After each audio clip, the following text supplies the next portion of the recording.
The fire spits, casting Kayla's shadow long and dancing against the cave wall. It rides over the faded ochre paintings, the petroglyphs of hunts past, where stick-limbed figures hurl spears at bison with horns like twin moons. Mara, the clan chief, watches not the shadow but the shaman's eyes. They are wide, pupils like black stones dropped in pools of terror. He still smells of the smoke from the sacred herbs, a bittersweet scent that clings to his deer-hide robe, but the vision that grips him is not one of peace.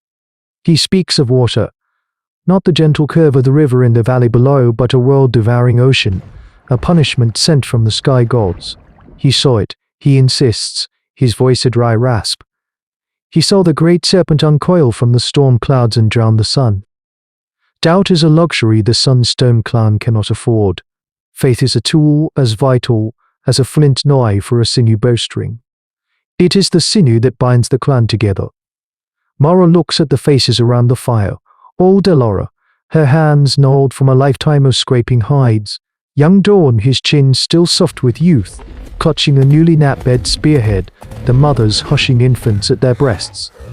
Their lives are in her hands, but her hands are guided by careless vision.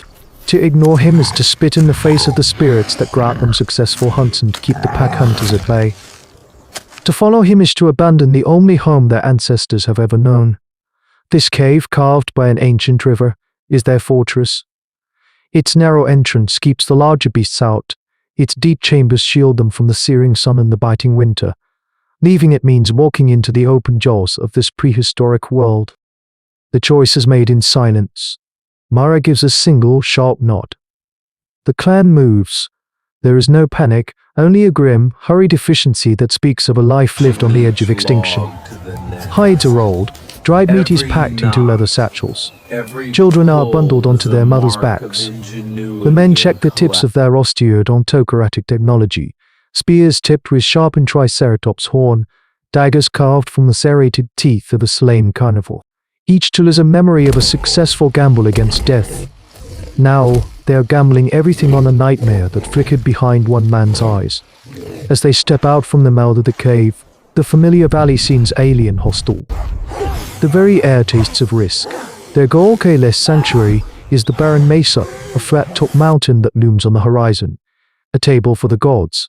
To reach it, they must cross the open plains, the hunting grounds of the Allosaurus. They find its tracks within the first hour, each footprint a hole large enough for a child to sleep in, a fresh reminder of what stalks this land. The world before humans was not empty, it was full, and everything in it was hungry. The climb to the barren mesa is a pen and spade in sweat and blood. Loose scree gives way underfoot, sending stones clattering into the gullies below. The wind here is a living thing, a predator that tears at their hides and sucks the warmth from their bones. There are no caves, no overhangs, only the flat, exposed rock of the summit.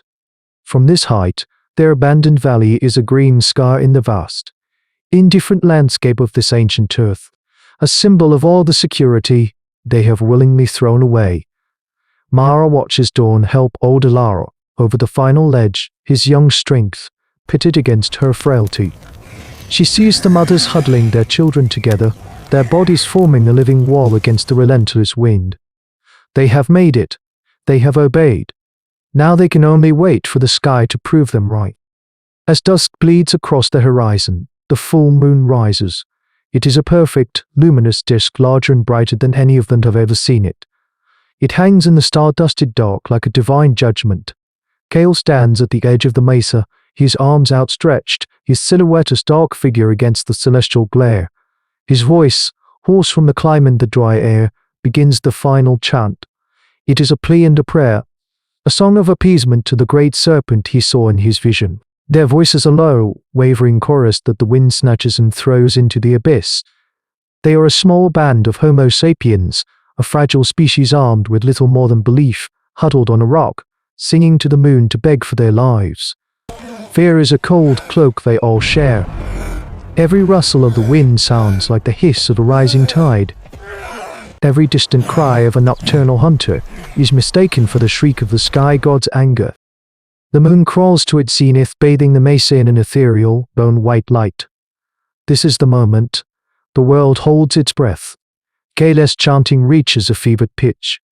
The people grip their spears, their loved ones, their own trembling hands. They wait for the ground to shake, for the roar of water that will erase the world. But the only sound is the wind, and the only movement is the slow, inexorable journey of the moon across the sky. An hour passes, then another. The silence deepens, transforms. It is no longer the silence of anticipation, but the cold, empty silence of absence. Kale's voice cracks, falters, and then dies. He falls to his knees, his chant dissolving into a choked whisper. Below in the valley, a herd of triceratops, disturbed by a night hunter, bellows a challenge, the sound carrying clearly up to the silent mesa.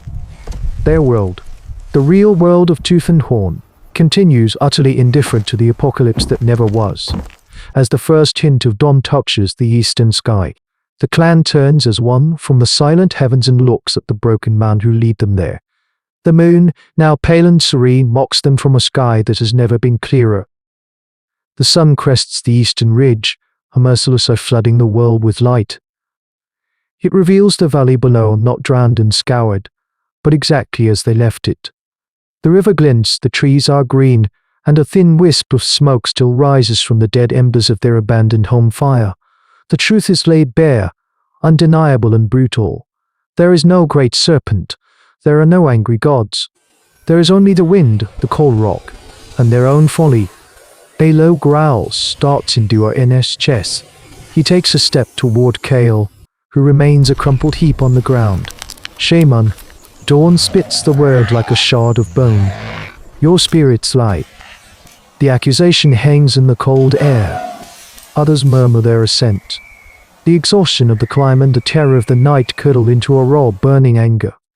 They have given up everything, their warmth, their safety, their stores of food, for a phantom.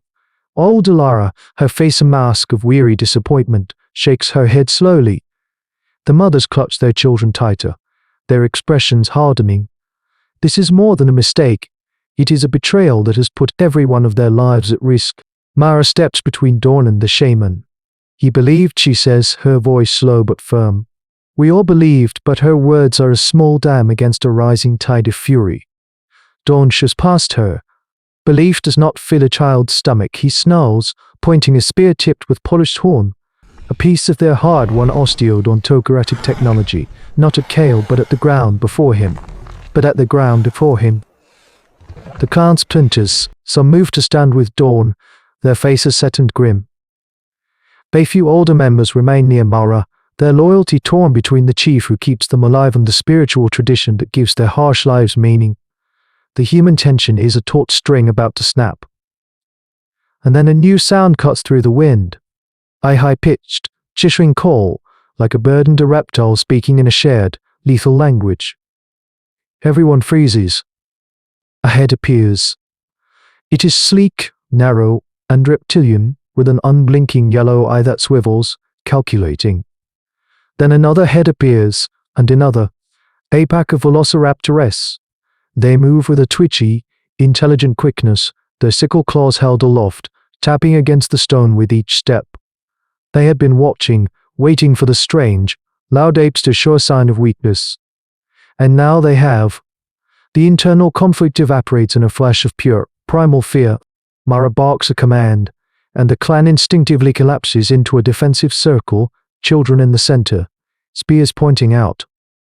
The schism is forgotten. The argument over false gods is silenced by the arrival of very real demons. Kale, his face streaked with tears of shame, scrambles to his feet and grabs a heavy stone, his knuckles white. The gods of the sky may be silent, bone are here, and they are hungry. The failed prophecy became a defining scar on the soul of the Sunstone clan. They fought their way down from the mesa, a smaller, leaner group, bonded not by blind faith, but by the shared memory of blood on stone. But it was no longer a sanctuary granted by spirits. It was a fortress held by their own strength.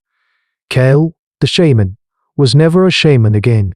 He became a stone napper, his hands, once used for sacred ritual, now dedicated to the tangible work of survival. His visions forever silenced by a silent, mocking moon. This crisis of faith, this agonizing moment of disillusionment, was a critical step in human evolution. It was the first time they looked at the heavens and saw not gods, but only sky. It was the moment they understood that the most powerful spirits were not in the clouds, but in the intelligent mind, the cooperative community, and the courageous heart. Their struggle was a lesson written in terror and loss. When the gods fail you, you must become your own.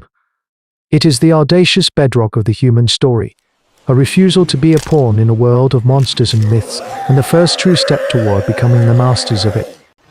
Listen and you will hear the echo of their defiance in the bedrock of your own bones. A new whisper begins to spread, carried on the wind from the southern swamps, a story of a beast so vast it hunts the thunder,